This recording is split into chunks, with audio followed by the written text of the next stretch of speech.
Bonjour tout le monde et bienvenue. Bonjour et bienvenue. Alors, nous voilà pour le troisième rendez-vous de Confine ta science.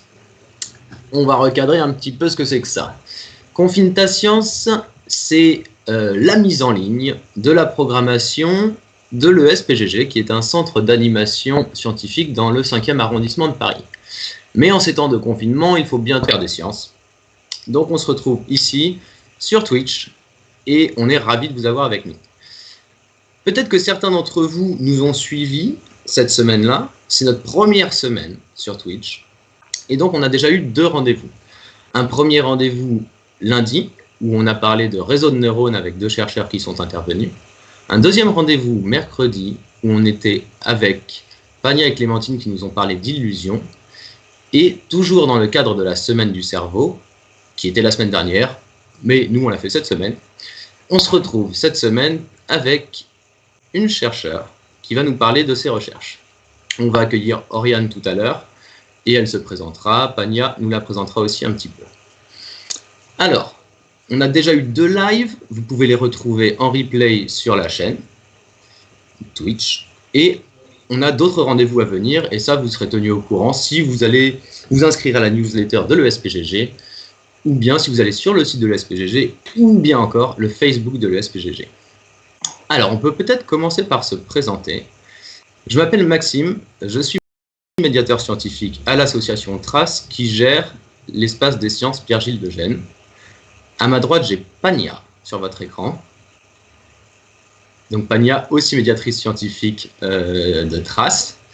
Et on n'est pas les 2 seuls sur ce live avec vous. On a aussi à la technique Clémentine qui gère à distance, confinée chez elle, tout ce qui va apparaître à votre écran.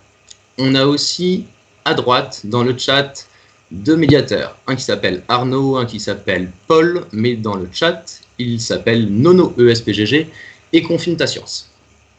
Alors, petit point technique avant qu'on commence ce rendez-vous d'aujourd'hui. On peut avoir des problèmes techniques de 2 côtés. D'une part, de notre côté, on va essayer au maximum de ne pas en avoir, mais c'est notre 3e session en live. Il se peut qu'on ait de temps en temps des petits soucis. On essaiera de les régler le plus vite possible. Deuxième côté, on peut avoir des problèmes techniques chez vous. Alors il se peut, et il est même très probable que certains d'entre vous et certaines aient un écran qui freeze et un souci de connexion. Dans ce cas-là, les médiateurs dans le chat vont essayer de vous apporter des solutions.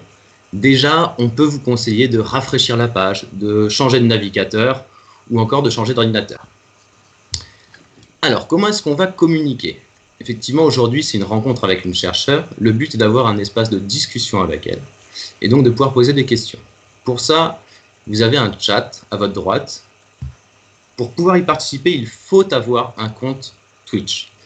Si vous n'en avez pas, vous ne pourrez pas taper dans ce chat et donc pas poser de questions directement dans le chat. Une solution, c'est d'envoyer des mails à l'adresse confinetascience@gmail.com. Et là, nos médiateurs essaieront de attraper vos questions et puis nous les faire passer. Mais vous pouvez, si vous voulez, participer dans le chat.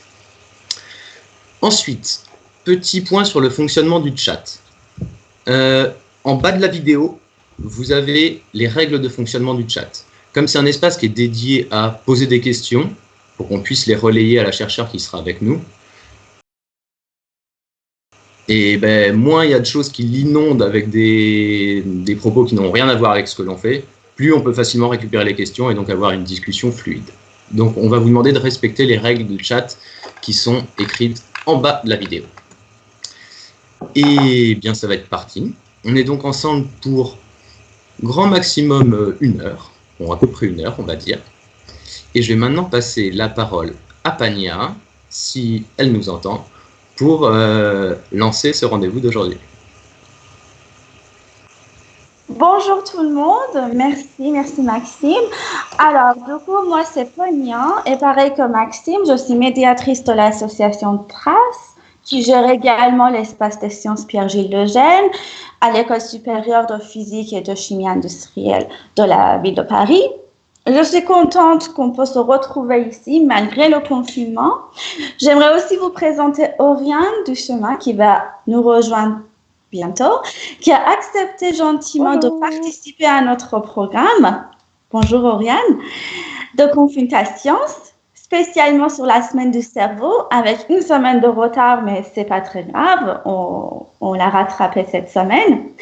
Oriane elle a commencé sa 4e année de thèse. Pour les plus jeunes qui ne connaissent pas qu'est-ce que c'est une thèse, c'est le doctorat, 3e cycle d'université qui dure à peu près 3 ans.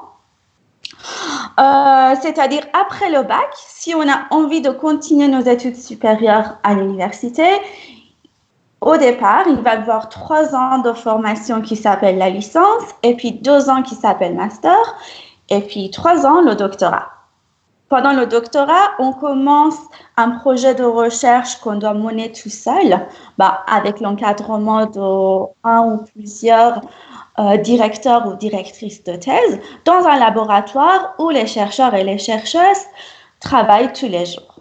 Oriane, effectivement, est en dernière année de sa thèse à l'Institut de biologie de l'École normale supérieure à Paris.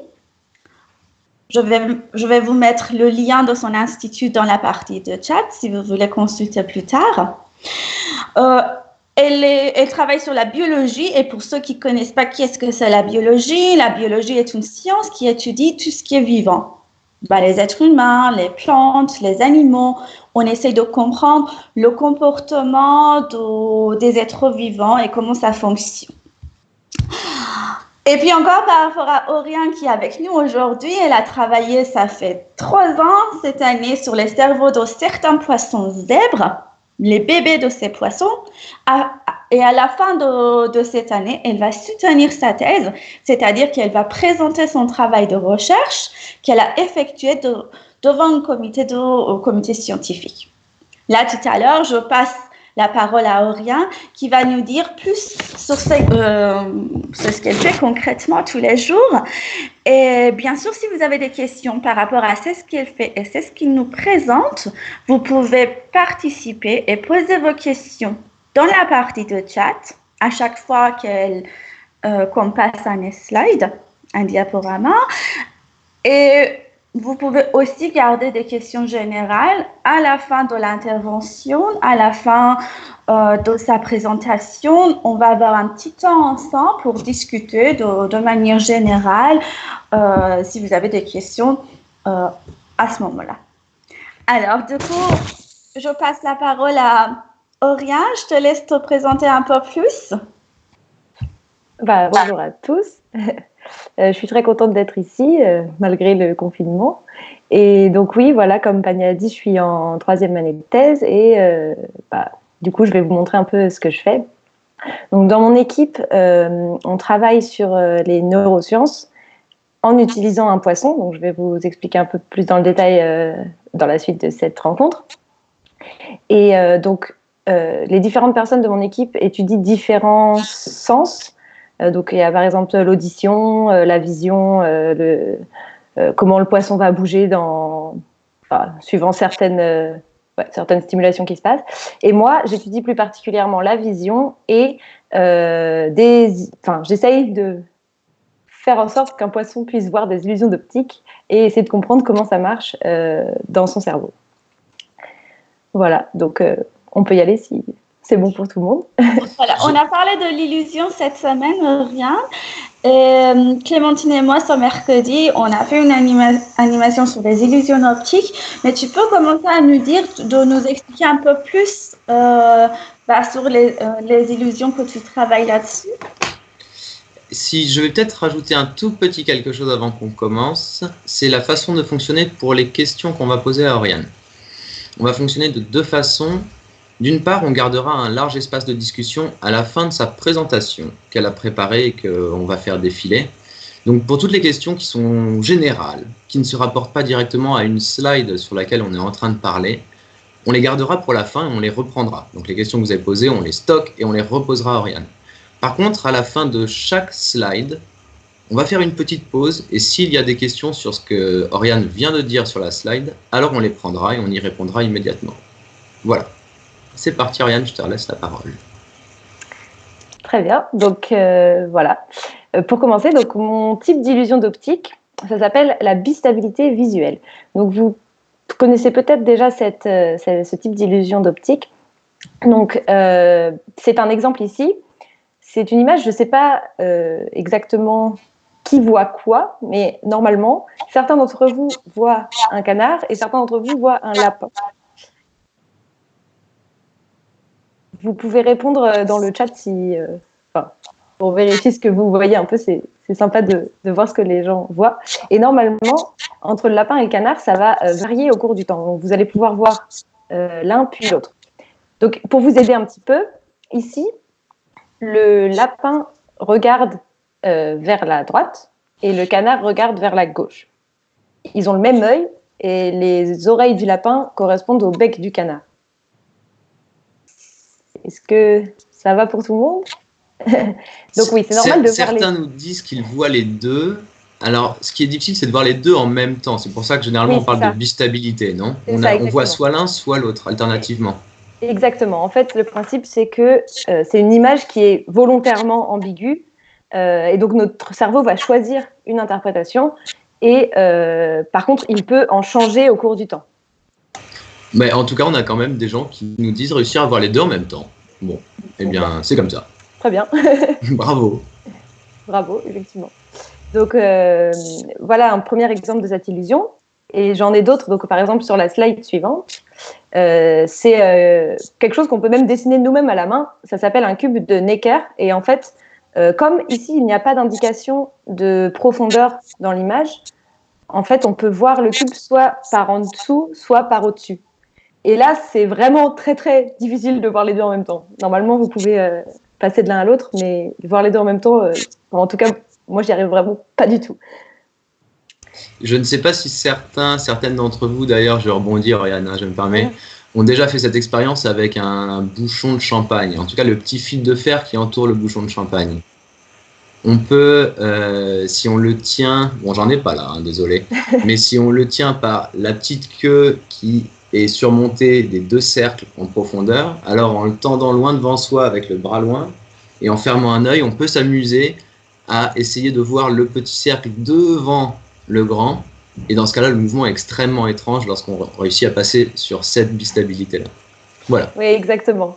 C'est exactement la même chose. Tout à fait.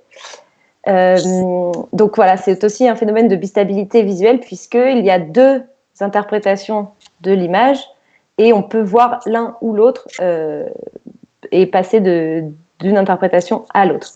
J'ai encore un troisième exemple, si ça vous intéresse, sur la slide d'après, voilà, que vous connaissez peut-être aussi. C'est une image où, suivant si on voit du noir au fond ou du blanc au fond, on va voir soit deux visages l'un en face de l'autre, soit un vase, une sorte je sais pas, une coupe. Et donc là, je trouve c'est un peu plus facile de voir les deux en même temps, mais c'est quand même, pour vraiment voir ce qui se passe, c'est quand même... notre cerveau va choisir un des deux et on va pouvoir passer de l'un à l'autre. Donc voilà, c'est ma bistabilité visuelle. Donc c'est l'expérience que je vais essayer de montrer chez les poissons. Est-ce que vous avez des questions jusqu'ici sur ce phénomène ou... Pour l'instant, on n'a pas de questions. On a Sarah qui nous dit que bah oui, c'est un vase ou deux visages. Du coup, normalement, je pense que c'est bon, on peut comprendre de quoi on parle. C'est vrai qu'on voit deux images, deux visages, peut-être un vase. Il y en a qui disent c'est incroyable, mais bon, c'est vrai. Bah, tant mieux. Et donc, c'est ce que je vais essayer de... Enfin, comment dire? En gros, ça, on ne sait pas pourquoi notre cerveau va choisir l'un des deux et va pouvoir changer entre les deux. On ne sait pas comment ça marche, mais le cerveau va tout le temps faire sens de ce qu'il voit dans son environnement et du coup, il est obligé de choisir une interprétation. Et ce qui nous intéresse, c'est de comprendre les mécanismes du cerveau qui vont faire que cette perception va changer. Donc ça, on ne peut pas vraiment l'étudier chez l'humain parce qu'on ne peut pas regarder directement dans le cerveau des humains les neurones qui fonctionnent. Et donc, dans mon laboratoire, on utilise le poisson zèbre. On a une question On a une question de HPux11 qui demande quand cette découverte a été décrite pour la première fois dans la littérature. Alors, est-ce que la question concerne cette bistabilité, avec le cerveau qui perçoit alternativement une chose puis l'autre sur un dessin? J'ai pas la date exacte, mais ça fait quand même longtemps. Je pense que c'est dans les années 1800 et quelques, parce que, enfin ouais, c'est connu depuis très longtemps. Surtout le cube de Necker, en fait, c'est facile à voir. On peut en trouver dans la vie de tous les jours, du coup. Ok. Ouais. Et on a une autre question de Delsera qui anticipe un peu sur la suite et qui se demande si ce sont ces images-là que l'on montre aux poissons. Je pense que la réponse va venir après. C'est ça. On peut pas montrer ça aux poissons. Enfin, on peut, mais ça ne sert à rien. Mais je vais expliquer dans la suite comment j'adapte ça pour les poissons. Très bien. Et ben c'est justement le moment de nous en dire un peu plus sur les poissons avec lesquels tu travailles. On t'écoute. Oui.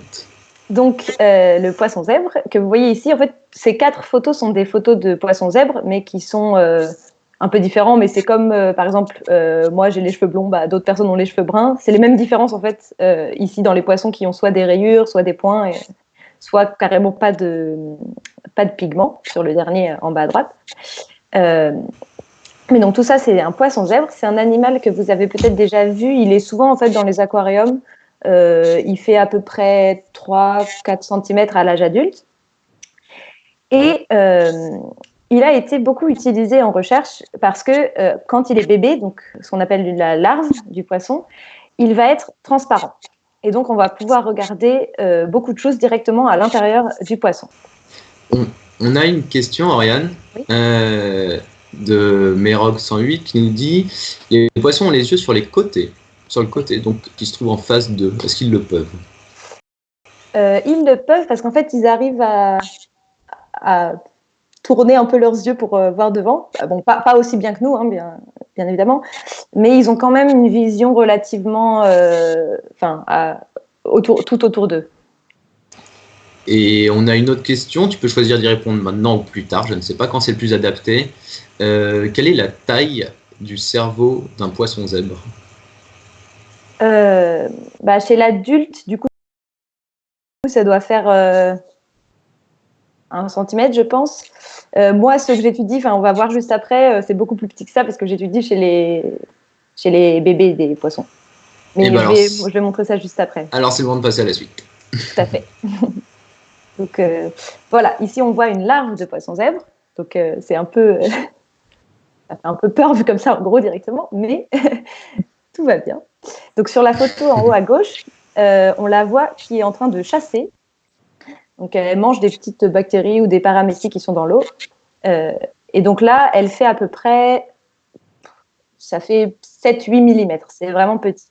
Et donc, son cerveau, donc encore plus petit, il fait un demi-millimètre, même pas. Donc, sur l'image à droite, vous voyez une larve de 6 jours. C'est les larves que j'utilise moi. Et donc, en zoom en dessous, si vous regardez bien, en fait, donc là, c'est la tête zoomée. On voit ces 2 gros yeux qui sont bien noirs autour de la tête. Et entre les deux, on voit un bout du cerveau. Et en fait, on peut directement, à travers le crâne, là, délimiter la forme du cerveau. Donc, sur la slide d'après, voilà, je l'ai délimité. Donc, c'est vraiment directement à travers le crâne, on voit le cerveau. Est-ce que ça va jusqu'ici? Moi j'ai peut-être une petite question. Comment est-ce qu'on arrive, visuellement, moi j'arrive pas bien à délimiter ces limites du cerveau aussi nettement que tu le fais avec cette petite trace verte? Oui. Si, quand on l'enlève, si, absolument. D'accord, je voyais mal, oui. Mais très bien. Ok. Et donc voilà, on va utiliser cet animal. Et donc, si on met la slide après, en fait, voilà, on a pris une image du cerveau. Donc là, les couleurs sont bien sûr pas les vraies couleurs. C'est nous qui avons recréé des fausses couleurs pour qu'on voit mieux. Donc, c'est une image d'un cerveau qu'on a pris, nous, dans notre micron, pour que vous vous rendiez compte un petit peu de la taille du cerveau dans ce poisson. Donc là, nous, on les étudie à 6 jours et il y a à peu près 100 000 neurones.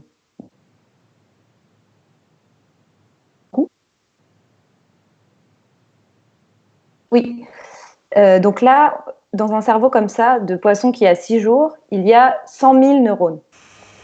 C'est bon? Ce qui répond à la question qui vient d'être posée. Ah, très bien. Quelle anticipation. Et donc, pour comparer à nous, par exemple, on a...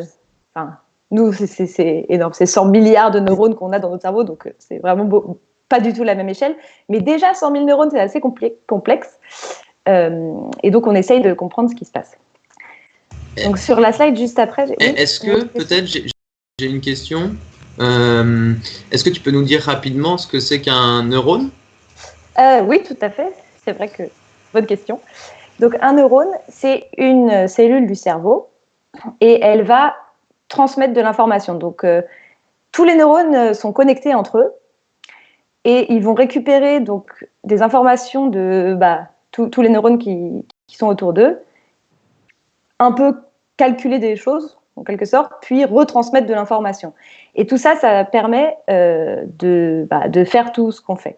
Donc, en gros, le rôle du cerveau dans un individu, c'est vraiment de récupérer par les sens, donc la vue, l'ouïe, l'odorat, etc., tout ce qu'il y a à l'extérieur. Puis le cerveau, il va un peu prendre tout ça en compte et nous faire des actions qui ont du sens par rapport à notre environnement. Ok, merci beaucoup. Ça répond, oui, ok. Et alors, on a une question juste avant de passer à la slide suivante de Merok108. Je la lis. Quelle technique avez-vous utilisée pour photographier en couleur le cerveau avec tant de détails? Alors, donc là, c'est des couleurs qu'on a rajoutées après pour faire joli. C'est pas les vraies couleurs, mais les détails, ils viennent d'un microscope confocal qu'on appelle. Donc c'est je vais peut-être pas rentrer dans le détail, mais c'est un microscope qui nous permet de regarder des objets en 3D, mais en regardant couche par couche dans le microscope. Parce que, par exemple, les microscopes qu'on a au collège, donc ceux qu'on connaît tous, si on regarde quelque chose en 3D, on va rien voir parce que ça va être trop épais, ça va juste être un gros truc flou. Et donc, nous, on a des microscopes beaucoup plus gros et qui permettent en fait de faire des plans dans l'objet. Ça va? Si je ne me trompe pas, un peu plus loin dans ta présentation, on aura même des vidéos de l'appareillage que tu utilises, des instruments, donc on aura peut-être l'occasion d'en reparler à ce moment-là. C'est ça. C'est pas exactement le même microscope que pour cette image-là précise, mais oui, c'est en gros la même idée. On peut passer à la suite alors. Très bien. Donc, tout ça pour vous dire que, en fait, cet animal aussi, ce qui est assez incroyable, c'est que comme il est transparent, qu'il est tout petit, et qu'en fait, il n'a pas encore d'écailles quand il est bébé, et du coup, il peut respirer à travers la peau, ce qui nous permet de le mettre dans un gel, une sorte de gélatine, comme de la gélatine qu'on utilise en cuisine, à peu près. Donc lui, il va être immobilisé dans ce gel, mais il va quand même pouvoir respirer. Donc il va être vivant, tout va bien pour lui, et on va pouvoir le mettre dans notre microscope sans qu'il bouge et sans avoir besoin de le paralyser, de faire de la chirurgie, de faire de l'anesthésie. On n'a pas besoin de tout ça. Et donc ça nous permet de regarder à la fois l'activité des neurones et son comportement. Par exemple, on peut regarder si on le bloque mais qu'on libère la queue, on peut regarder ses mouvements de la queue. Si on le bloque et qu'on libère autour de ses yeux, on peut regarder le mouvement de ses yeux, etc. Donc ça nous permet vraiment de... Bien que l'animal soit immobilisé, on peut le voir faire en même temps le comportement et l'activité neuronale. Est-ce que ça va? Nous avons une question pour toi, Aurélien. Castelline21, il te pose une question. Est-ce qu'il y a d'autres poissons transparents? Oui. En fait, c'est relativement courant. Il me semble que les larves soient transparentes. Après, je n'ai pas d'exemple comme ça en tête. Mais voilà. Je pense qu'aussi, il a été utilisé en laboratoire parce qu'il est très facile à élever. Celui-là qu'on a utilisé au début et du coup maintenant on connaît tout son génome, on sait comment il marche, du coup on continue à l'utiliser beaucoup en laboratoire. Voilà. Très bien. Une deuxième question, la larve de poisson zèbre de 6 jours mesure combien déjà? Je me rappelle que tu nous as répondu déjà à cette question, mais est-ce que tu peux répéter pour Delcera, s'il te plaît? Oui. La larve de poisson zèbre de 6 jours, donc là, ça fait à peu près 6-7 mm. Donc plus petit qu'un centimètre. Enfin, c'est vraiment, vraiment, ouais, vraiment petit. Oui. Très bien. Et peut-être aussi, ouais, pour... Enfin, ouais, non, voilà, c'est tout. En fait, j'allais dire quelque chose que je vais dire juste après, donc c'est bon. C'est pas très grave. Du coup, on continue? Très bien. Donc, voilà, tout ça pour revenir à l'illusion. Donc, effectivement, comme quelqu'un le disait tout à l'heure, je ne peux pas montrer les illusions que je vous ai montrées au début aux poissons, puisque je ne saurais pas ce qu'ils voient et ça ne servirait pas à grand-chose. Du coup, il a fallu qu'on trouve une technique pour qu'ils puissent avoir deux perceptions qui alternent et qu'on puisse le lire un peu, savoir qu'ils voient quelque chose de différent. Et donc, pour ça, on utilise du mouvement et on utilise ici des barres verticales qui ont été un peu modifiées pour que, en fait, quand elles bougent, on ne sait pas trop dans quelle direction elles vont. Donc, on va pouvoir lancer la vidéo normalement. Voilà. Donc, normalement, c'est un peu bizarre pour tout le monde. On ne sait pas trop dans quelle direction ça va. Et d'ailleurs, là, je pense que sur la vidéo, ça lag un peu plus qu'en vrai, ce que le poisson voit, ça bouge beaucoup plus vite. Mais voilà, donc c'est ce genre d'image. Et on va essayer de déterminer si le poisson va suivre vers la gauche ou vers la droite ces barres. Est-ce que ça va? J'ai une question pour toi. Oui. En fait, c'est l'une des illusions que vous utilisez. C'est-à-dire, toi, tu as plusieurs illusions et ça, c'est un exemple que tu veux nous montrer. Non. En fait, on a fait pas mal de tests quand j'étais en première année de thèse pour trouver justement quelque chose qui marche bien chez le poisson. Donc, c'est pas si facile que ça. En fait, c'est vraiment pas on montre au poisson et hop, ça marche. Il a fallu vraiment mettre en place l'illusion et faire varier des paramètres dans cette image pour que ça marche bien. Une question de Merox 108 qui te demande comment pouvez-vous voir l'activité cérébrale du poisson, toujours par microscope, et comment cela se manifeste-t-il? Pardon. C'est bon. En fait, je vais répondre à ça dans quelques slides. Donc, on va voir l'activité des neurones juste après. Donc, voilà, très bien. Et peut-être que je sais que quelques personnes nous ont rejoints depuis le début, donc avant de passer à la suite, je peux peut-être résumer un petit peu ce que l'on est en train de faire. Donc avec Oriane Duchemin, qui est en doctorat, et Pania et moi, médiateur et médiatrice à l'ESPGG, qui est dans l'ESPCI, on est en train d'apprendre des choses sur des poissons qui sont soumis à des illusions d'optique sur la bistabilité, c'est-à-dire des images qu'on peut percevoir d'une façon ou d'une autre. Et donc, on a vu quel poisson est utilisé, ce sont des larves de poissons zèbres. On a vu maintenant à l'instant quelle illusion leur est proposée. Et donc, on va passer à la suite et voir ce qui se passe chez ces poissons quand ils regardent l'image.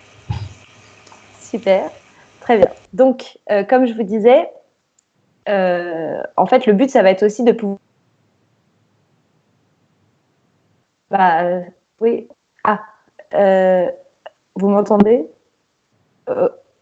Ok. Donc, c'est pour... Donc, on utilise ce mouvement et on va essayer de voir si le poisson voit vers la gauche ou vers la droite. Mais pour ça, il faut pouvoir lire son comportement. Et donc, c'est ce que je montre sur la slide juste après. En fait, on va filmer la tête du poisson et il est figé dans son gel, sauf autour de ses yeux.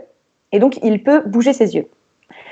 Donc, lorsqu'il y a des barres qui ne bougent pas ou alors qu'il n'y a rien dans l'environnement, ça va être donc la petite image d'en haut, la petite vidéo, là, voilà. Il va bouger ses yeux d'un côté, rester sans bouger, puis bouger ses yeux de l'autre côté. Donc voilà, on peut assez facilement dire que là, en fait, il ne voit rien, il essaye de juste regarder ce qui se passe dans son environnement. Voilà. Par contre, lorsqu'on fait défiler des barres, soit vers la gauche, soit vers la droite, il va y avoir un mouvement différent des yeux. Donc c'est ce qu'on peut voir sur la vidéo. Donc par exemple, vers la droite, ici, voilà, le poisson suit jusque vers la droite, puis hop, il revient au début quand il ne peut plus suivre. Il suit vers la droite, etc. Et vers la gauche, c'est pareil, mais dans l'autre sens. Donc voilà, le poisson suit vers la gauche, puis il revient, il suit vers la gauche, etc. Donc en fait, j'ai un programme qui va me permettre, qui sont assez faciles à différencier par rapport au fond de l'image. Et donc mon programme, il va calculer l'orientation des yeux et ça va me permettre vraiment de savoir si le poisson suit quelque chose, s'il le suit vers la gauche ou vers la droite, ou alors si il ne suit rien du tout. Est-ce que c'est clair? Est-ce qu'il y a des questions? Moi, j'ai une question pour toi. Sur les vidéos, l'impression que j'ai, c'est que le mouvement est en quelque sorte binaire. Les positions sont assez figées, soit centrées, soit clac, complètement d'un autre côté. Est-ce que c'est comme ça que tu regardes le mouvement ou est-ce qu'il y a des positions intermédiaires dont on ne se rend pas compte sur la vidéo? Quand ça suit quelque chose, il y a des positions intermédiaires, mais ouais, peut-être que ça saccade un peu et qu'on se rend pas trop compte. Mais voilà, lorsque ça bouge, c'est vraiment linéaire. D'accord. Après, dans ces 3 cas-là précis, c'est à peu près les seuls mouvements que j'ai. Dans la vraie vie, quand par exemple il va essayer d'attraper une proie, en fait, ses 2 yeux vont se tourner tous les 2 vers l'avant pour voir la paramécie devant lui, enfin ce qu'il va manger, il va le voir devant lui. Donc il existe d'autres types de mouvements des yeux, c'est juste que moi je les utilise pas. D'accord, merci. De rien. Donc voilà, là on en est à donc j'ai une illusion qui me permet de lire. Enfin, non, pardon. J'ai un comportement ici, les mouvements des yeux. Donc, je peux savoir s'il le voit vers la gauche ou vers la droite. Et en fait, je vais faire passer mon illusion au poisson devant lui. Et donc, il va bouger ses yeux et je vais pouvoir savoir à quel moment il voit vers la gauche, à quel moment il voit vers la droite. Donc, ce qui est très important, c'est que ma stimulation, c'est toujours la même. Et pourtant, le poisson va à des moments regarder vers la gauche, à des moments regarder vers la droite. Et donc, ce qui m'intéresse, moi, c'est de regarder dans son cerveau pour vraiment comprendre au moment où d'un coup il va plus voir vers la droite, il va voir vers la gauche, qu'est-ce qui se passe dans ce changement entre les deux. Donc juste après, s'il n'y a pas de questions, voilà, j'ai 2 vidéos pour vous montrer un peu exactement dans mon laboratoire comment ça se passe. Donc la première vidéo ici qui va bientôt commencer, c'est comment je place mon poisson dans le gel. Donc c'est dans une espèce de petit puits. Donc voilà, ici, vous me voyez prendre, donc ils sont dans une boîte de pétri dans l'eau. Donc je prends avec une pipette mon poisson. Donc il est vraiment tout petit. Donc là, c'est normal qu'on ne le voit pas du tout. Donc là, je prends le poisson et je vais le déposer dans mon gel. Pour l'instant, le gel, il est chaud. Il est gardé au chaud dans la boîte, là où je l'ai pris. Et donc, il est très liquide. Et quand on va du coup le sortir du chaud, le gel va commencer à se solidifier et le poisson ne pourra plus bouger. Donc ici, je suis en train de prendre le poisson et je le dépose dans un petit puits qu'on a créé. Donc en haut à droite sur l'écran, vous voyez normalement ce qu'il y a dans la loupe binoculaire, là, l'appareil. Pour l'instant, il n'y a pas grand-chose, mais vous allez voir, je vais pousser le poisson et on va le voir apparaître. Donc là, hop, il est là. Pour l'instant, ce n'est pas encore solidifié, donc le gel est encore liquide, donc le poisson peut encore bouger. Et je vais placer le poisson pour qu'il soit bien avec le ventre en bas et le dos en haut pour que quand je regarde dans mon microscope, il soit bien dans la bonne position pour le regarder. Donc voilà, le poisson se débat un peu parce que bon, il est quand même, il n'a pas très envie de rester là, mais on lui fait pas mal du tout, on le pousse juste un petit peu. Et donc, normalement, au bout d'un moment, le gel va se solidifier, vous allez voir. Et donc là, je vais zoomer. Donc, le poisson ne peut plus bouger, mais il est bien vivant. Et il respire à travers la peau, il récupère son oxygène autour de lui. Mm-hmm. Donc là, normalement, voilà, je vais zoomer et mettre au point. Vous voyez la même image qu'il y avait sur des slides précédentes. Est-ce qu'il y a des questions sur cette vidéo pour l'instant? Pour l'instant, pas de questions sur cette vidéo. On peut laisser un petit instant. Est-ce que vous avez des questions sur cette vidéo? On a que c'est super. Apparemment, il y a des gens qui aimeraient bien bouger des poissons de cette façon-là. Et voilà une question. Vous n'observez que le mouvement des yeux? Moi, oui. Après, dans mon laboratoire, d'autres personnes regardent aussi le mouvement de la queue, par exemple, pour voir, pour voir le mouvement de la queue. Et il est même possible de faire une sorte de réalité virtuelle pour poissons. D'accord. Certains de mon laboratoire font ça, où suivant les mouvements de la queue, ils vont faire bouger ce que le poisson voit pour que ça corresponde à comment il a bougé, quoi. Et du coup, c'est un peu la réalité virtuelle de poisson. On a d'autres questions. Peut-être que certaines, on va en garder pour la fin. On a par exemple des questions sur est-ce que vous devez vous occuper de vos poissons même le week-end. Je propose qu'on garde ces questions pour la fin, pour garder un petit peu la fluidité du déroulé là, parce que là on vient de placer le poisson, on a envie de savoir ce qui va se passer avec l'illusion d'optique. Il y a des questions aussi sur le consentement des petits poissons, mais de façon humoristique. Et là, par contre, il y a une question qui a un lien avec ce que tu viens de dire direct. C'est ce gel qui refroidit et qui se solidifie. Est-ce qu'il a été compliqué à trouver? Est-ce qu'il se trouve bien? Est-ce qu'il a été compliqué à inventer? En fait, c'est un gel d'agarose. Donc, c'est la même molécule que l'agar-agar. Donc, on utilise en cuisine pour gélifier des choses. Il est juste un peu modifié parce qu'il va rester liquide à une température plus basse. En fait, l'agar de cuisine, il faut le chauffer vraiment très fort pour qu'il soit liquide. Sauf que nous, on ne peut pas mettre nos poissons dans 50 degrés. Donc, en fait, il a juste été un peu modifié pour qu'il puisse être liquide à 35 degrés. Et comme ça, nos poissons, ils vont bien à 35 degrés, ils n'ont pas de problème. Et voilà. D'accord. Et sinon, c'était quelque chose de... J'ai une question pour toi encore. En fait, Merog s'invite et il pose encore une question. De quoi est composé le gel? Tu nous as répondu, mais si tu peux répéter, s'il te plaît. Et comment enlevez-vous les poissons du gel après solidification? Alors, donc le gel, c'est ce qu'on appelle de l'agarose. Donc, c'est une molécule la même que l'agar-agar de cuisine. C'est un gélifiant. Et en fait, il est dilué dans de l'eau. Donc, au final, c'est principalement de l'eau quand même, avec donc 2% ou 4% d'agarose. Et donc, l'autre question, oui, le gel, en fait, ça empêche le poisson de bouger, mais il n'est pas non plus très, très, très solide. Si nous, on passe n'importe quoi, une pince, quelque que ce soit dans le gel, en fait, il se déchire. Donc, on libère juste le poisson comme ça à la fin, en fait. Parce que là, il est juste dans le gel, mais après, je rajoute de l'eau autour pour qu'il y ait bien un apport d'oxygène tout le temps. Et en fait, il suffit après il suffit de séparer le gel en deux et le poisson va sortir. Et alors, je vais spoiler un petit peu la fin de l'histoire hein, pour certains commentaires. À la fin, le poisson ne meurt pas. À la fin, le poisson vit. Mais effectivement, comme il y a pas mal de questions sur qu'est-ce qui lui arrive au poisson, on va peut-être se les garder pour la fin, si vous le voulez bien, pour continuer un peu. Et pour répondre juste à Vincent 78 670, qui nous dit ça sert à quoi? Eh bien, continuons un petit peu. Pour l'instant, on sait qu'il y a le poisson qui est en place. On veut lui faire défiler des illusions d'optique devant la figure. Et on va continuer. Après, pour donner un élément de réponse quand même, tu n'étais peut-être pas là au début.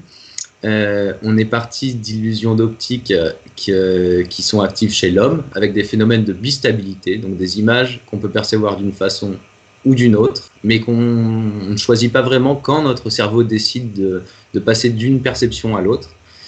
Et pour comprendre ce phénomène, qui est trop complexe à essayer de comprendre en passant par les neurones chez l'homme, on passe par les poissons. Je pense que c'est un petit peu ça l'idée, et puis on va pouvoir continuer. C'est ça. Allez. Après, je pourrais redévelopper plus dans la discussion à la fin si vous voulez. Mais oui, c'est exactement ça. Super. Allons-y.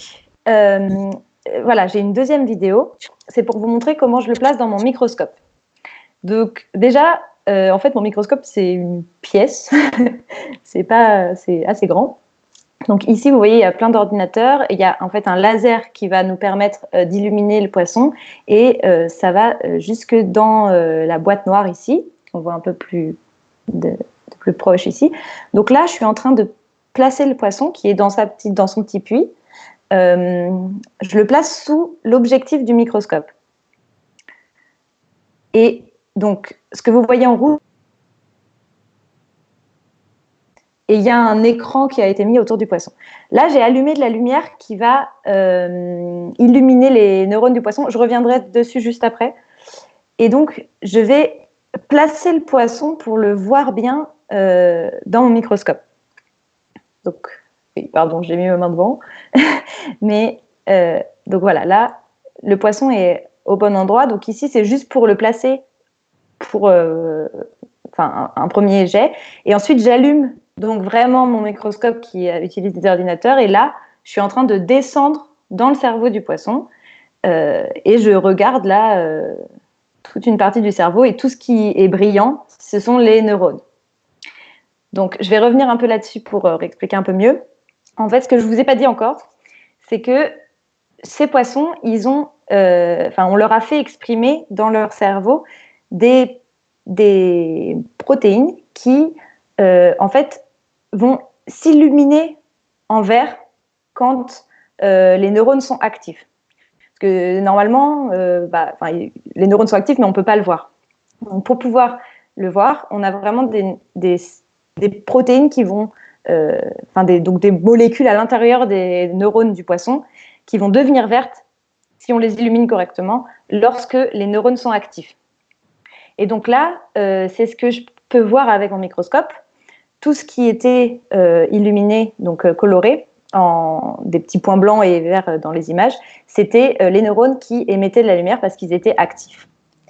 Et on va voir ça juste après. Peut-être qu'en fait, on pourrait faire cette slide et celle d'après ensemble parce que pour les questions, je pense que ce sera très lié. Juste la slide d'après, en fait, c'est ce que ça donne l'activité des neurones. Allez-y, on te suit. Très bien. Donc voilà, ici, c'est une fois que j'ai pris mes images et que je les ai un peu traitées par ordinateur. Donc, on voit comme ça dans le cerveau du poisson, tous les petits ronds ici, ce sont des neurones. Et lorsqu'ils sont plus ou moins éclairés, c'est qu'ils ont été actifs ou non. Voilà, donc je vais laisser les questions peut-être pour voir ce qui n'était pas clair. Oui, j'ai une question pour toi. Ce sont des poissons transgéniques? Oui, tout à fait. Donc, je vais peut-être expliquer ce que c'est pour ceux qui ne savent pas. Ouais, j'ai l'impression que transgénique, on va penser à du maïs, quoi. Il y a du maïs qui nous arrive des États-Unis qui est transgénique. Bon, alors qu'est-ce que ça veut dire transgénique? Et est-ce que c'est bien? Est-ce que c'est mal? Est-ce que c'est ni bien ni mal? En fait, on est obligé de le faire pour faire de la recherche, sinon on ne peut rien voir. Donc, voilà. Donc, les neurones je recommence, pardon. Les poissons, quand ils sont à l'état, tout petits, quand ils sont à peine nés, donc dans l'œuf, on va pouvoir leur injecter des protéines qui vont se fixer dans leur... ça leur rajoute des gènes, en fait. Et donc, ces gènes vont être ensuite exprimés chez le poisson toute sa vie. Et ça va lui permettre d'acquérir des propriétés. Par exemple, ici, on a rajouté un gène qui va se fixer dans les neurones et qui va faire ce que je disais tout à l'heure, donc qui va illuminer le neurone lorsqu'il est actif. Donc, en soi, d'accord. Je sais pas comment dire, c'est bien ou pas bien, c'est juste qu'on est obligé de le faire pour faire de la recherche. Non, mais c'était après, juste... Le faire sur des humains, clairement, c'est pas bien, mais... C'était un peu une blague, c'est parce que le terme transgénique, c'est bien de l'expliquer comme vient de le faire, voilà. Dans le langage courant de transgénique. En tout cas, voilà ce que ça veut dire pour ces poissons-là. On a des questions sur l'instrumentation. Tu veux qu'on te les pose maintenant? Tu veux peut-être conclure et qu'après on prenne un peu chapitre par chapitre les questions qu'on a laissées de côté? Qu'est-ce que tu préfères? L'instrumentation, c'est-à-dire le microscope, parce que du coup c'était là. Ouais.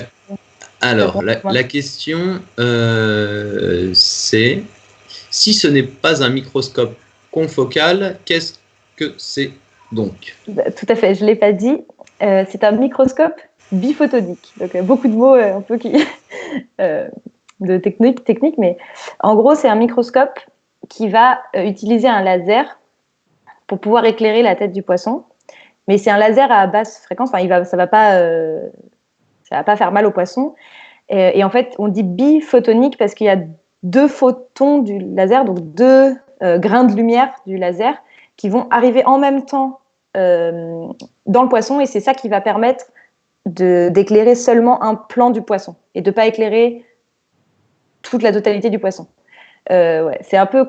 Comment expliquer? En fait, c'est la technique qui permet de vraiment juste regarder un plan du poisson. Et les gens te remercient, je crois que c'est très clair. Très bien, tant mieux.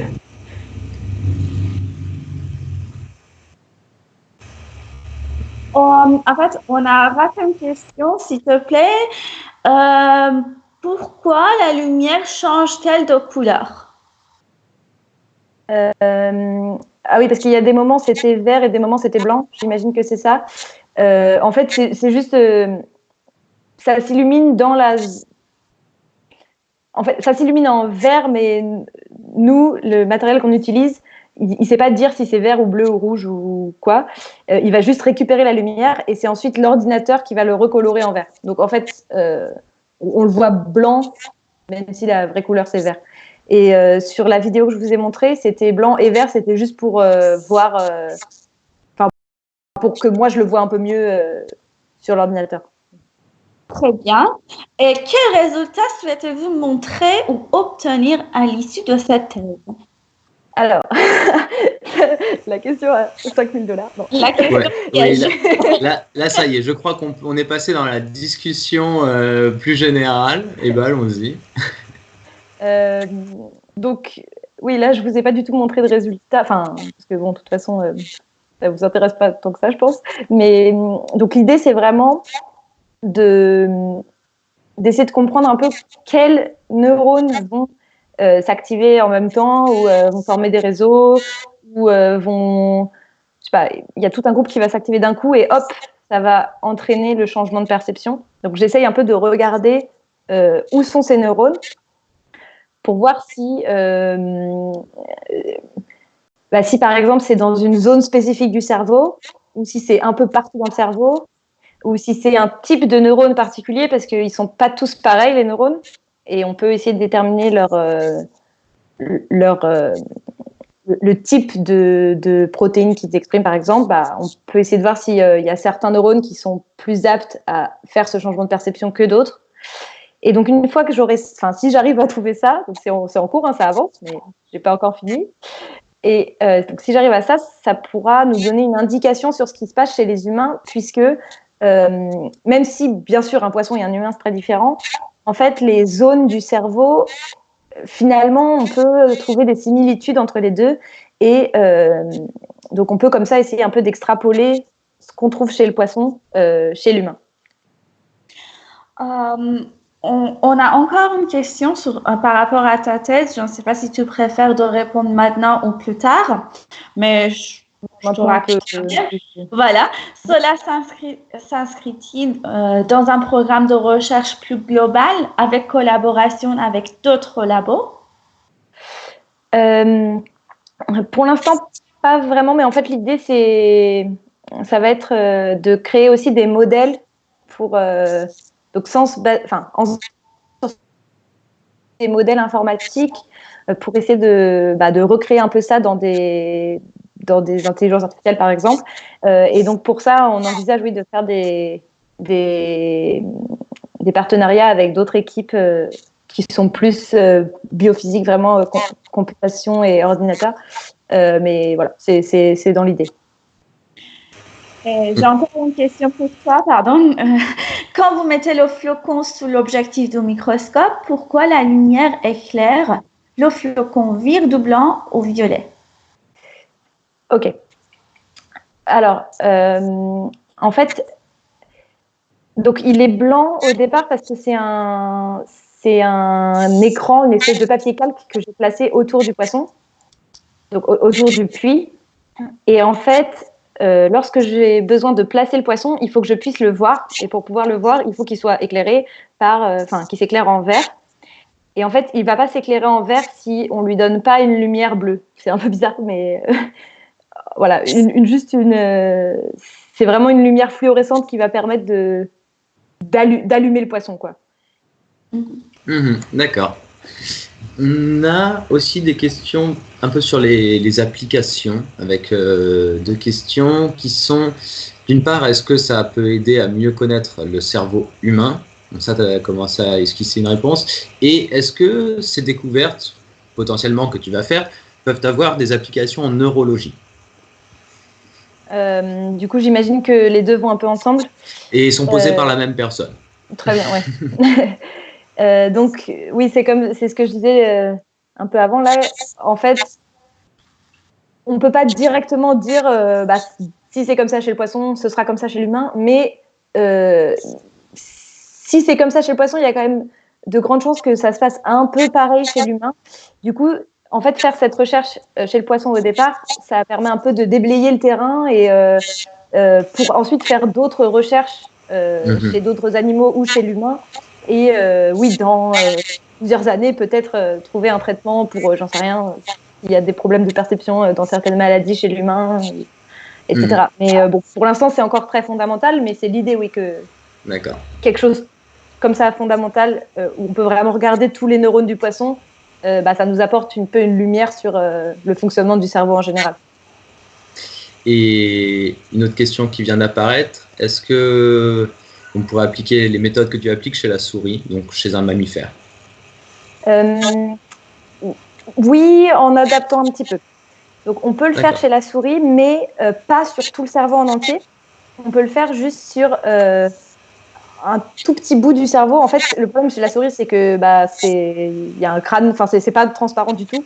Du coup, pour regarder dans le cerveau, en faisant la même chose que moi, il faut faire une petite fenêtre en enlevant un bout de crâne pour poser le microscope par-dessus. Et du coup, on peut regarder les quelques, je sais pas, 1 centimètre. Je suis pas sûre des chiffres par contre. D'accord. Voilà, donc c'est possible pour certaines zones chez la souris, mais ça devient tout de suite très invasif et il faut faire de la chirurgie. Ok. Et alors, on avait quelques petites questions quand même sur les poissons avec des gens inquiets. Allez, on va peut-être essayer de répondre à ces questions-là. Allez, on y va. Pardon. Alors, qu'est-ce qu'on avait? Laissez-moi jeter un œil. Est-ce que les poissons vont mourir? Tout simplement. Alors, un jour, oui. Non. Moi, dans mon expérience, quand l'expérience est finie, après, je peux séparer le gel en deux et le poisson se libère et il va bien, tout va bien. Et on peut le remettre dans son petit bac, enfin si on veut. Voilà, donc moi, en soi, je ne vais pas tuer les poissons. Ouais. Et... par contre, on est quand même... Enfin, on est obligé d'avoir... un peu une réplicabilité, donc on est obligé de faire quand même plusieurs poissons et on peut pas tous les garder et tous les amener à l'âge adulte parce que sinon on en aurait beaucoup trop, surtout que quand on croise 2 poissons ça fait 250 œufs d'un coup et on peut pas faire 250 expériences en même temps, du coup on est quand même obligé d'en euthanasier certains, mais on les euthanasie toujours déjà il y a beaucoup de règles, on peut pas faire n'importe quoi. Donc souvent on les met en fait dans un bac avec de l'eau froide et ils vont juste s'endormir en fait. Et si on a vraiment trop d'œufs au début, on peut directement tuer les œufs et en fait c'est comme s'ils n'étaient pas nés quoi. Donc d'accord. Voilà. On peut, merci. On peut revenir peut-être sur des questions plus sur les résultats qui sont posés. Donc quels sont les premiers résultats des tests que tu as montrés donc sur l'activité des neurones des poissons avec les illusions, soumis aux illusions? On avait aussi, en plus du fonctionnement du cerveau, est-ce que ça aide à mieux comprendre le mécanisme de la vision? Donc, c'est 2 questions que tu peux prendre dans l'ordre que tu veux. Alors. Et est-ce que aussi, pardon, le poisson zèbre réagit comme nous face aux illusions d'optique? C'est 3 questions. Je vais sans doute les oublier, donc il faudra sans doute me les répéter. Mais... Donc, pour la vision, en fait, on sait quand même déjà pas mal de choses sur la vision chez les poissons zèbres. Il y a aussi beaucoup d'équipes en fait qui travaillent là-dessus. Donc, en quelque sorte, le fait déjà que on puisse faire cette illusion chez le poisson, c'est déjà un résultat, puisque donc ça c'est moi qui l'ai fait, qui l'ai montré. ça montre que c'est possible qu'ils voient ce type d'illusion, c'est déjà intéressant. Ensuite, je vais pas regarder si je sais pas s'ils voient tel truc ou tel truc plus loin que ça, quoi. Mais ça, il y a beaucoup d'autres équipes qui font des recherches là-dessus, mais pas moi. Pardon, c'était quoi les autres questions? Je peux t'en poser une autre. Je reprends, pardon. Quels sont les premiers résultats de test que tu as trouvés sur l'activité des neurones, donc lorsqu'ils sont soumis à cette illusion? Donc, en fait, j'ai trouvé certains neurones qui étaient vraiment corrélés avec le changement de la perception. Donc, pour l'instant, ils ne sont pas trop liés à une zone. Enfin, on en retrouve dans plusieurs zones du cerveau et ils sont un peu dispersés partout, mais j'arrive à en trouver qui ont l'air de vraiment s'activer plus s'activer quand il y a ce changement de perception. Donc ça, c'est intéressant et j'essaye de voir un peu en ce moment sur tout le cerveau en global, est-ce qu'il y a des assemblées de ces neurones-là qui vraiment s'activent. Donc c'est en train d'être... je vérifie en fait ce que j'ai déjà un peu trouvé. Et je fais aussi des expériences en ce moment où je n'ai pas encore tous les résultats, mais c'est en cours, où j'essaye de regarder un type très particulier de neurones et qui sont en théorie utilisés... Enfin, par exemple, chez l'humain, on sait qu'ils sont utilisés dans le phénomène de l'attention, etc. Et du coup, j'essaye de les activer, eux, pour voir si ça change la perception du poisson à ce moment-là. Donc voilà, c'est... Ça prend beaucoup de temps en fait, mais... J'ai une petite question. Non, je ne vais pas poser ma question, il y a trop de questions à côté.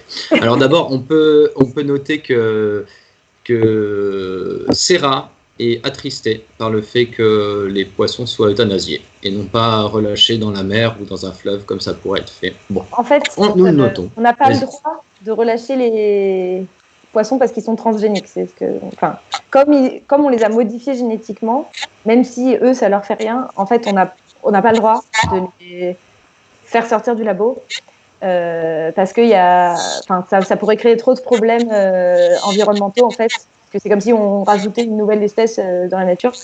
Et on est obligé, du coup, de les euthanasier. D'accord. Merci. Et pour revenir sur les résultats, donc tu disais que tu identifiais quelques neurones qui étaient impliqués dans la transition d'une perception à l'autre. Et quelqu'un dans le chat nous demande, ces neurones-là, qu'est-ce que ça veut dire? Quel type de neurones? C'est en cours. C'est en cours. Donc, ils font... de ce que j'ai eu l'impression pour l'instant, j'arrivais à en trouver qui exprimaient plusieurs protéines. Donc, ils n'avaient pas l'air d'être uniformes dans leur type de protéines exprimées. Donc, je suis en train d'essayer de voir si je peux trouver un lien commun entre tous ces neurones. Et c'est l'avantage d'avoir quelqu'un qui est en train de faire sa recherche et qui vient nous parler, qui a des réponses à certaines questions et à d'autres pas encore. Mais c'est un travail en cours. Est-ce qu'on a encore quelques questions? Parce qu'on s'approche de... Vas-y. Que je me rappelle, on avait dit. Est-ce qu'on doit venir le week-end pour nourrir les poissons? Absolument. Alors, en fait, ça arrive s'il y a des problèmes qu'on ait besoin d'y aller, effectivement. Mais on a en fait une entreprise spécialisée là-dedans qui vient tous les week-ends pour nourrir les poissons et vérifier que tout va bien. Donc, il y arrive quelques fois dans l'année, ils ne vont pas pouvoir venir pour X ou Y raison, mais à ce moment-là, oui, nous, on doit y aller. Là, par exemple, en temps de confinement, il y a quelqu'un du labo tous les jours qui doit y aller pour pouvoir nourrir les poissons quand même. Donc, on s'alterne. On est obligé parce qu'on ne va pas laisser les poissons seuls. Mais voilà, sinon, moi, je n'ai plus besoin de venir le week-end tout le temps quand il y a cette entreprise qui vient. D'accord. On a quelques petites questions pour terminer, parce qu'on ne va pas tarder à s'arrêter pour aujourd'hui, mais on va prendre les dernières questions.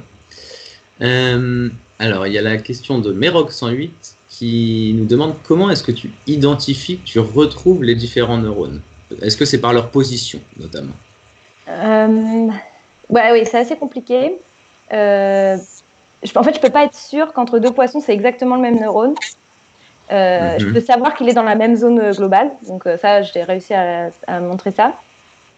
Mais c'est pour ça qu'en fait, j'essaye de trouver un lien entre tous mes neurones qui réagissent à ces stimulations pour... si dans un poisson, tous les neurones ont ce même lien, si c'est la même chose dans les autres poissons, c'est les mêmes neurones en fait.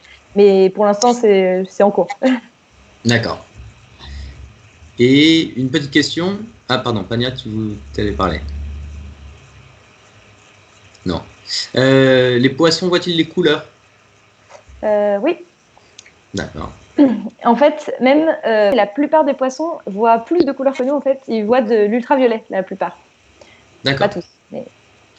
Et une autre question sur les poissons, mais là, dans leur évolution au fil des expériences, est-ce que le comportement des poissons évolue au fur et à mesure des expériences comme une sorte d'apprentissage, ou réagissent-ils toujours de la même façon? Alors, il y a deux réponses. En fait, déjà, si un même poisson, je le laisse donc devant ma stimulation pendant longtemps, au bout d'un moment, il va commencer à changer un peu moins vite de perception. Donc, il va y avoir comme une sorte d'adaptation sur, je sais pas, si je le laisse 1 heure avec la stimulation. Oui. Après, par contre, par exemple, sur plusieurs jours d'affilée, je ne peux pas savoir parce que, justement, on considère que, comme le poisson a déjà vu l'expérience, il n'est pas... c'est moins contrôlable ce qu'il sait déjà ou pas, et du coup, on va pouvoir moins répéter les résultats. Donc, en fait, j'utilise des nouveaux poissons à chaque expérience. Et en plus, comme en fait, je suis obligée de rester dans une tranche d'âge, donc 6-7 jours, pour avoir un poisson qui a à peu près la même taille et dont le cerveau fait à peu près la même taille, parce que ça grandit très, très, très vite à cet âge-là. Donc, voilà, je suis obligée. Et donc, effectivement, c'était une question... où effectivement vous-même vous le prenez en compte, vous dites ça peut être un facteur qui influe, le fait qu'il ait déjà vu l'illusion, donc non, on va essayer de reprendre des poissons qui n'ont jamais vu l'illusion. Voilà, c'est ça. D'autres, donc pour répondre à Vincent 78 670, oui, les poissons respirent lors des expériences. Elle nous a expliqué au début pourquoi ce gel-là leur permet de respirer. Hein. Voilà, en fait, c'est juste que respirer, ça veut pas dire... Enfin, dans mon sens, ça ne veut pas dire prendre de l'eau dans ses branchies pour le poisson. C'est vraiment récupérer l'oxygène. Et en fait, ça, il peut le récupérer directement à travers la peau. Et comme on se rapproche de la fin, on va peut-être finir avec une dernière question qui serait: étudie-t-on aussi d'autres réseaux neuronaux de ce poisson ou seulement ceux liés à la perception optique? Non, on étudie beaucoup de choses. Chez ce poisson, il y a beaucoup de recherches dessus. Par exemple, déjà dans mon laboratoire, on étudie aussi l'audition. On étudie aussi, par exemple, on a fait de la réalité virtuelle du poisson pour essayer de voir quand il essaye de manger une proie, comment ça se passe. Il y a d'autres laboratoires qui étudient l'équilibre, comment le poisson sait s'il est vertical ou pas dans l'eau. Il y a vraiment beaucoup de recherches sont faites sur ce poisson. Ok. Eh ben, très bien. Je crois qu'il va être... On n'a plus de questions en plus qui apparaissent, donc le flux s'amoindrit. Et de toute façon, il va être l'heure de clore pour aujourd'hui. Et pour Pania et moi, de te remercier grandement. De rien, ça m'a fait plaisir aussi. Ah, attendez, il y a l'ultime question de Merog 108 qui ne partira pas sans avoir eu la réponse. Et après, on se dit au revoir pour de bon. Finalement, le poisson zèbre réagit-il comme nous face aux illusions d'optique? Oui, je l'ai oublié cette question, tout à fait. Oui, si on trouve l'illusion d'optique qui est adaptée à lui. Du coup, pas vraiment. Mais et voilà, en utilisant mon illusion d'optique, il va quand même avoir des changements de perception. Du coup, c'est pas exactement comme nous, mais comme ça change de perception, c'est quand même intéressant pour mon étude. Okay. Mais se pose en plus la question, si je peux me permettre de rajouter, que même entre nous, d'une personne à l'autre, la perception de ces illusions-là bistables sont extrêmement différentes. Donc, oui, tout à fait. Bien. Il y a beaucoup d'expériences. Pardon. Ouais. Il y a beaucoup d'expériences aussi qui ont été faites chez l'humain sans regarder spécialement leur cerveau, juste pour voir combien de temps il se passe entre les changements de perception, etc. Et c'est vrai qu'à chaque fois, on voit qu'il y a quand même une grande variabilité chez l'homme aussi, enfin, chez les humains, les hommes et les femmes. Ouais. Et on a beaucoup de remerciements pour toi. Merci beaucoup pour cet exposé. Y a-t-il d'autres proposés la semaine prochaine? Oui. Vous pouvez rester connecté avec nous sur la page Facebook de newsletter ou d'autres moyens sur le site. On va communiquer par rapport au présent. Mardi 16h30, ça va être lundi prochain. Lundi, excusez-moi.